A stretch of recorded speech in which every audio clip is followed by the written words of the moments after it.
ನಮಸ್ಕಾರ. ನನ್ನ ಹಿತೈಷಿಗಳಿಗೆ ನಾನು ಚೆನ್ನಾಗಿದ್ದೀನಿ, ನೀವೆಲ್ಲ ಚೆನ್ನಾಗಿದ್ದೀರಾ ಅಂತ ತಿಳ್ಕೊಟ್ಟಿದ್ದೀನಿ. ಫಟ್ಟಾಫಟ್ ಅಂತ ಸಾರು ಮಾಡೋ ಪದ್ಧತಿ ಇಲ್ಲ, ಸಾರು ಮಾಡೋಕ್ಕೆ ಟೈಮ್ ಇಲ್ಲ, ಸಾರು ಮಾಡೋದಕ್ಕೆ ತರಕಾರಿ ಇಲ್ಲ, ಏನೂ ಇಲ್ಲ, ಅರ್ಜೆಂಟ್ ಮಾಡಬೇಕು ಅಂದಾಗ ಇವಾಗ ಮಾವಿನಕಾಯಿ ಎಲ್ಲ ಸೀಸನಲ್ಲೂ ಮಾವಿನಕಾಯಿ ಸಿಗ್ತಾ ಇದೆ ಅಲ್ವಾ. ಮೊದಲಾದರೂ ನಮಗೆ ಯುಗಾದಿ ಹಬ್ಬ ಆದಮೇಲೆ ಮಾವಿನಕಾಯಿ ಸಿಗ್ತಾಯಿತ್ತು, ಇವಾಗ ಆಗಲ್ಲ. ಎಲ್ಲ ಕಾಲದಲ್ಲೂ ಮಾವಿನಕಾಯಿ ಸಿಗುತ್ತೆ. ಮಾವಿನಕಾಯಿ ಚಟ್ ಪಟ್ ಅಂತ ಒಂದು ಮಾವಿನಕಾಯಿ ಚಿತ್ರಾನ್ನ ಮಾಡೋಣ, ತುಂಬ ಟೇಸ್ಟಿಯಾಗಿರುತ್ತೆ. ಏನೇನು ಬೇಕು, ನಾನು ಏನೇನು ರೆಡಿ ಮಾಡ್ಕೊಂಡಿದ್ದೀನಿ ಅಂತ ತೋರಿಸ್ತೀನಿ ಬನ್ನಿ. ಅದಕ್ಕಿಂತ ಮುಂಚೆ ಏನು ಮಾಡಬೇಕು, ನನ್ನ ಚಾನಲ್ನ ಸಬ್ಸ್ಕ್ರೈಬ್ ಮಾಡಬೇಕು, ವಿಡಿಯೋ ನೋಡಬೇಕು, ಕಮೆಂಟ್ ಮಾಡಬೇಕು, ಒಳ್ಳೆ ರೀತಿ ಕಮೆಂಟ್ ಮಾಡಬೇಕು. ಬನ್ನಿ ಫಟ್ಟಾಫಟ್ ಅಂತ ನೋಡೋಣ ಬನ್ನಿ. ನಾನು ಒಂದೊಂದೇ ಐಟಮ್ ಆಗ್ತಾ ಹೇಳ್ತಾ ಇರ್ತೀನಿ. ಎಣ್ಣೆ ಇಟ್ಕೊಂಡಿದ್ದೀನಿ, ಬಾಣಲಿ ಬಿಸಿ ಆಗಿದೆ, ಸಾಸಿವೆ ಹಾಕ್ಕೊಳ್ತಾ ಇದ್ದೀನಿ, ಸಣ್ಣ ಮಾಡ್ಕೊಳ್ತೀನಿ. ಸಾಸಿವೆ ಚಿಟಪಟ ಅನ್ನುವಾಗ ಕಡಲೆಬೇಳೆ ಉದ್ದಿನಬೇಳೆ ಹಾಕ್ಕೊಂಡೆ, ಕಡಲೆಕಾಯಿ ಬೀಜ ಹಾಕ್ಕೊಂಡೆ ನೋಡಿ. ಈರುಳ್ಳಿ ಹೆಚ್ಚಿಟ್ಕೊಂಡಿದ್ದೀನಿ, ಹಸಿಮೆಣ್ಸಿನ್ಕಾಯಿ ಹೆಚ್ಚಿಟ್ಕೊಂಡಿದ್ದೀನಿ, ಕರಿಬೇವು ಹೆಚ್ಚಿಟ್ಕೊಂಡಿದ್ದೀನಿ, ದಪ್ಪ ಮೆಣಸಿನ್ಕಾಯಿ ಹೆಚ್ಚಿಟ್ಕೊಂಡಿದ್ದೀನಿ. ಇಲ್ಲಿ ಅನ್ನ ಹಾಕ್ತಾಯಿದೆ. ಮಾವಿನಕಾಯಿ ತೋತಪುರಿ ಮಾವಿನಕಾಯಿ ತೊಗೊಂಡಿದ್ದೀನಿ, ಅದು ತುಂಬ ಹುಳಿ ಬರಲ್ಲ. ಈ ಥರದ್ದು ಮಾವಿನಕಾಯಿ ತೊಗೊಂಡಿದ್ದೀನಿ, ತುರಿದಿಟ್ಕೊಂಡಿದ್ದೀನಿ. ಸ್ವಲ್ಪ ತೆಂಗಿನಕಾಯಿ ತುರಿ ತೊಗೊಂಡಿದ್ದೀನಿ. ಇಲ್ಲಿ ಸ್ವಲ್ಪ ಹಸಿ ಬಟಾಣಿನ ಒಂಚೂರು ಉಪ್ಪು ಹಾಕ್ಬಿಟ್ಟು ಬೇಯಿಸ್ಕೊಂಡು ಇಟ್ಕೊಂಡಿದ್ದೀನಿ ಹಾಗೆ ಪಾತ್ರೆಯಲ್ಲಿ. ಇಷ್ಟು ಬೆಂದರೆ ಸಾಕು, ತುಂಬ ಬೇಯೋದು ಬೇಡ ಬಟಾಣಿ. ಇಷ್ಟು ರೆಡಿ ಮಾಡ್ಕೊಂಡಿದ್ದೀನಿ. ಇವಾಗ ಇದು ಆಗ್ತಾಯಿದೆ. ಇದಿಷ್ಟ ಆಗುವಾಗ ಏನು ದಪ್ಪ ಮೆಣಸಿನ್ಕಾಯಿ ಹೆಚ್ಚಿಟ್ಕೊಂಡಿದ್ದೆ ಅದನ್ನು ಹಾಕ್ತೀನಿ.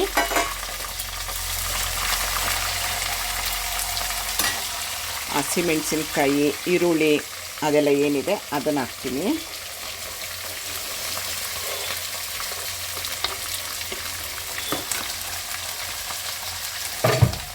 ನಿಮ್ಮೆಲ್ಲರೂ ತಲೆಯಲ್ಲೂ ಒಂದು ಪ್ರಶ್ನೆ ಅಲ್ವಾ, ಇರೋದೊಬ್ಬಳಿಗೆ ಇಷ್ಟೊಂದು ಯಾಕೆ ಮಾಡ್ತಾ ಇದ್ದಾಳೆ ಅಂತ. ನನ್ನ ಅಳಿಯನ ಫ್ರೆಂಡ್ಸ್ ಎಲ್ಲ ಟ್ರಿಪ್ಗೆ ಹೋಗ್ತಾ ಇದ್ದಾರೆ.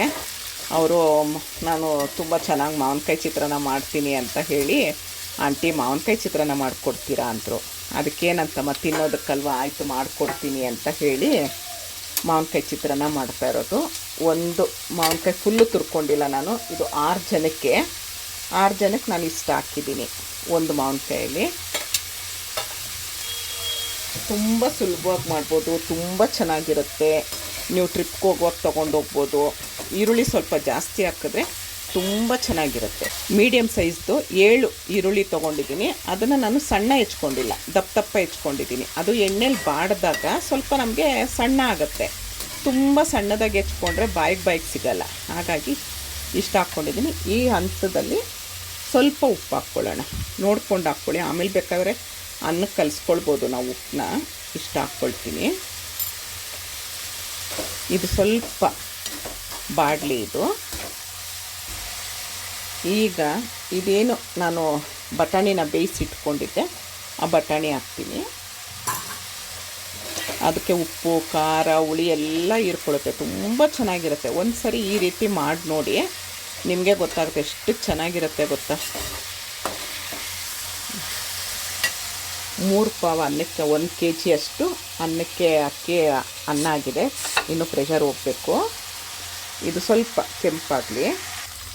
ಈ ಹಂತದಲ್ಲಿ ಸ್ವಲ್ಪ ಅರಿಶಿನದ ಪುಡಿ ಹಾಕ್ಕೊಳ್ಳೋಣ.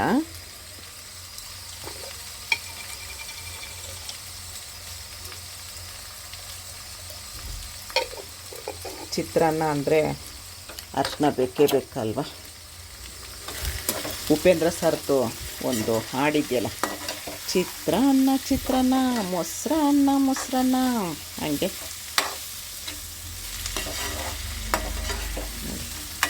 ನೋಡ್ತಾ ಇದ್ರೇ ತಿನ್ನಬೇಕು ಅನಿಸುತ್ತಲ್ವ.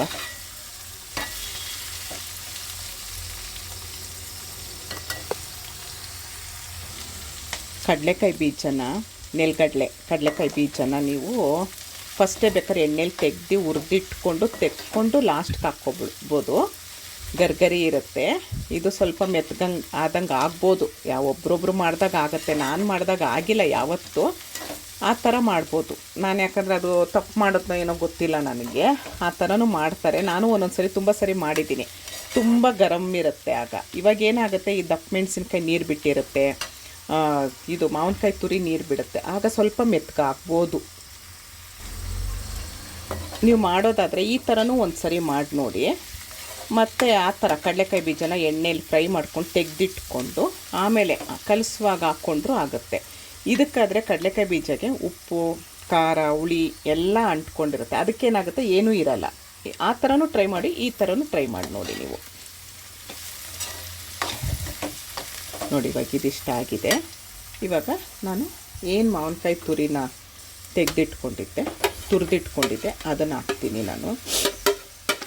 ನಮ್ಮ ಮನೇಲಿ ಅಡುಗೆ ಮನೇಲಿ ಎಲ್ಲೂ ಗಾಳಿ ಆಡಲ್ಲ, ಸ್ವಲ್ಪ ಘಾಟಾಯಿತು ನೋಡಿ. ಇವಾಗ ನೀವು ಒಂದೇ ಒಂದು ಸುತ್ತು ತಿರುಗಿಸ್ಬಿಟ್ಟು ಸ್ಟವ್ ಆಫ್ ಮಾಡ್ಕೊಂಬಿಡ್ಬೇಕು. ಯಾಕಂದರೆ ಬಿಸಿಗೇ ಆಗುತ್ತೆ, ತುಂಬ ಇದನ್ನು ಇದು ಮಾಡಬಾರ್ದು. ಈ ತಪ್ಪು ಯಾರೂ ಮಾಡಬೇಡಿ ನಾನು ಹೇಳೋದು. ಯಾಕೆ ಗೊತ್ತಾ, ಅದು ತುಂಬ ಬೆಂದಂಗೆ ಆಗೋಗುತ್ತೆ. ಮಾವಿನಕಾಯಿ ನಾವು ಹಸಿದೇ ತಿಂತೀವಲ್ವ, ಹಾಗಾಗಿ ನೋಡಿ ನಾನು ಇವಾಗ ಸ್ಟವ್ ಆಫ್ ಮಾಡ್ಕೊಳ್ತೀನಿ.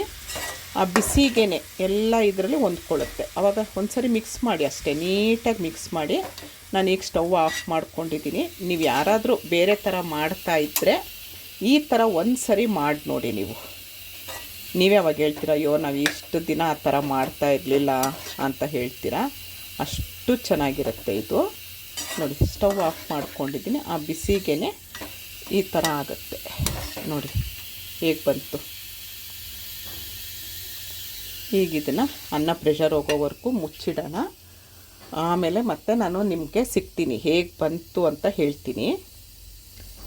ಮುಚ್ಚಿಡೋಣ, ಆಮೇಲೆ ಕಲಸೋಣ. ಅದನ್ನು ಕಲಿಸಿದಾಗ ಹೇಗೆ ಕಾಣಿಸುತ್ತೆ ಅಂತ ತೋರಿಸ್ತೀನಿ. ಅನ್ನನೂ ಪ್ರೆಷರ್ ಹೋಗಿದೆ, ಕುಕ್ಕರ್ ಮುಚ್ಚಲೆಲ್ಲ ತೆಗಿಬೇಕಾದ್ರೆ ಹುಷಾರಾಗಿ ತೆಗೀರಿ. ಈಗ ಕಲಸೋಣ, ಹೇಗೆ ಬರುತ್ತೆ, ಹೇಗೆ ಎಷ್ಟು ರುಚಿಯಾಗಿರುತ್ತೆ ಗೊತ್ತಾ. ಚಿತ್ರಾನ್ನ ಗೊಜ್ಜಿ ಈ ಥರ ಆಗಿದೆ. ನೀವು ಇಷ್ಟು ಕಲಸೋದು ಜಾಸ್ತಿ ಆಗ್ಬೋದು, ಹಾಗಾಗಿ ಸ್ವಲ್ಪ ಒಂದು ಬಟ್ಲಲ್ಲಿ ತೆಗೆದಿಟ್ಕೊಂಡು ಒಂದು ಸರಿ ಎಲ್ಲ ಮಿಕ್ಸ್ ಮಾಡಿಕೊಂಡು ಬಟ್ಲಲ್ಲಿ ತೆಗೆದಿಟ್ಕೊಳ್ಳಿ. ಇದರಲ್ಲೆಲ್ಲ ಇದೆ ಉಪ್ಪು, ಸ್ವಲ್ಪ ಉಪ್ಪು ಹಾಕಿದ್ದೀವಲ್ವ ನಾವು, ನೋಡಿ ಸ್ವಲ್ಪ ತೆಗೆದಿಟ್ಕೊಳ್ತೀನಿ. ಆಮೇಲೆ ಬೇಕಾದರೆ ನೋಡ್ಕೊಂಡು ನಾವು ಕಲಿಸ್ಕೊಳ್ಬೋದು.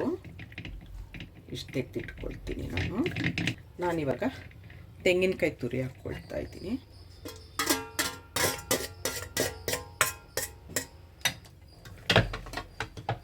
ಅನ್ನನ ಸ್ವಲ್ಪ ಉದ್ರುದ್ರಾಗಿ ಮಾಡ್ಕೊಬೇಕು, ಇಲ್ಲ ಅಂದರೆ ಮುದ್ದೆ ಆದರೆ ಕಲಸೋಕ್ಕೆ ಚೆನ್ನಾಗಿ ಬರಲ್ಲ.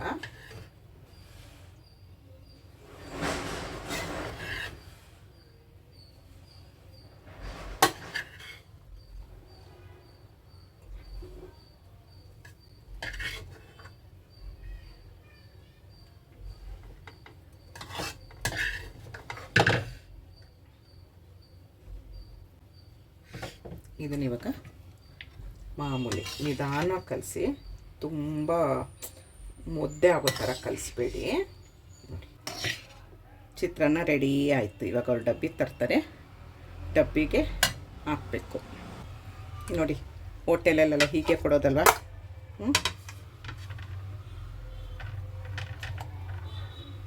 ಹೇಗೆ ಚೆನ್ನಾಗಿ ಬಂದಿದೆ ಅಲ್ವಾ. ನೋಡಿ ಮಾವಿನಕಾಯಿ ಚಿತ್ರಾನ್ನ ರೆಡಿ ಆಯಿತು. ತುಂಬ ಸುಲಭವಾಗಿ ಮಾಡ್ಬೋದು, ತುಂಬ ಚೆನ್ನಾಗಿರುತ್ತೆ. ನಾನು ಹೇಳೋ ರೀತಿಲಿ ಒಂದು ಸರಿ ಮಾಡಿ ನೋಡಿ, ನಿಮಗೆ ಗೊತ್ತಾಗುತ್ತೆ ಎಷ್ಟು ಚೆನ್ನಾಗಿರುತ್ತೆ ಅಂತ ಹೇಳಿ. ಇಷ್ಟೊತ್ತು ವಿಡಿಯೋ ನೋಡಿದ್ದಕ್ಕೆ ತುಂಬ ತುಂಬ ತುಂಬ ಧನ್ಯವಾದಗಳು. Thank you. ಜೈ ಶ್ರೀರಾಮ್.